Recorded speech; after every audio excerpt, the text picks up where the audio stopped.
everyone. We are the group for sir.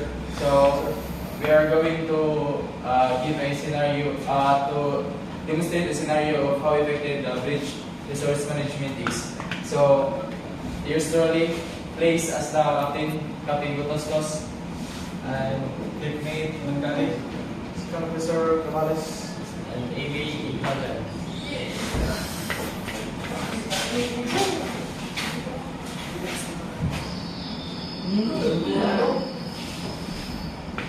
Scenario. Chief of Cervantes is started by the conning situation, checking the radar and GIS. AB Santos is currently maintaining the lookout on the port wings, and the Captain Gutostos enter the bridge. Good morning, Chief Officer Mungales. Everything is in order? Good morning, Captain. Yes, sir. Maintaining course and speed as per understand. Visibility is reduced to the rate around 3 to 4 nautical miles, and traffic is moderate. I see. Let's keep a sharp lookout. How are you feeling, Chief Officer Mungales? You've been on a watch for a while. I'm alright, Captain. Just a bit tired. I couldn't sleep too well last night. good morning, Captain. Morning. Good morning, Chief Officer Gonzales. Name. There's a break of coffee for you, sir. For you, Captain. Thank you, Chief Officer Thank you, Gabales. everybody. Much appreciated. Second Officer Gabales, how's the radar picture looking? Good morning, sir. Captain. The radar turns are consistent with IAS targets. CPA for the two closest vessels is currently greater than 20 miles, sir. I've calculated the courses and speeds already, sir. Few minutes later, AB Nalgal from bridge wing and from port wing entered the bridge to report his observation of the missing vessel. Sir, anticipated a small fishing vessel visually, bearing wind around 10 degrees relative. Distance looks to be about 2 nautical miles. It's not showing on EAS. Huh? Not showing in AIS? Chief Officer Mongales, can you confirm that? Copy, sir. Second Officer Gabales, just double check the radar setting. AB Santos, keep a close visual on that fishing vessel and report any changes in bearing or aspect. Yes, Captain. I have a weak target at the bearing and range, sir. It's quite small and could be easily marked by sea cutter. Copy, sir. Radar settings upper normal. AIS is off. Filter is off. That vessel is definitely not the speaking, sir. I Captain still bearing wind. Then, no significant change in bearing it. Looks like it might be fishing. That's maintaining a steady course. Right? Chief Officer Mongales, Yes, sir. alter course 5 degrees to starboard. Just a precautionary measure to increase our CPA. Second Officer Gabales, Sir. continue to monitor the radar and the AIS.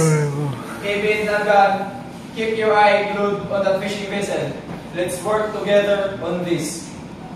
Aye, sir. Altering course to starboard 5 degrees. New course 050 degrees, sir. Copy, sir. Continuing to monitor the radar and AIS. The CPA with the other AIS targets remains satisfactory, sir. Roger, Captain, watching the fishing vessels closely. Few minutes pass. AB Nalgan noticed the changes from the fishing vessel and he reported it to the captain immediately. Captain, the fishing vessel is now bearing wind 15 relative, and it looks like it's starting to turn to port. It seems to be heading on our general direction. Chief Officer Bungales, increase speed by 1 knots. Second Officer Reyes, try to establish HF contact with the fishing vessel using channel 16. AB Ilagan, report its movement. We need to be proactive here. Increasing speed by 1 knot, Captain.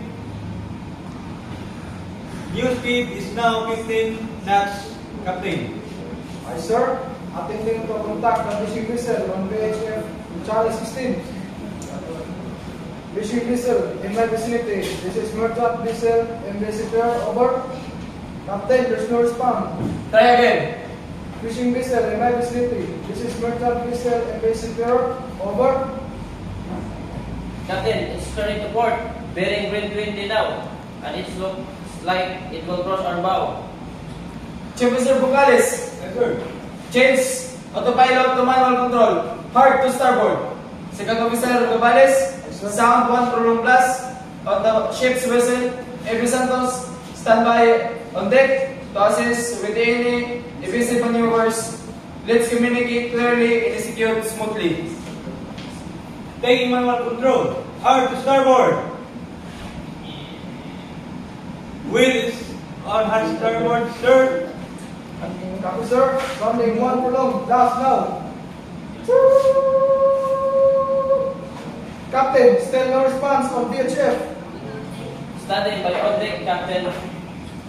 After the sharp starboard, after the vessel sharply toward the starboard, the fishing vessel passes close to the port bow of MV Seafarer.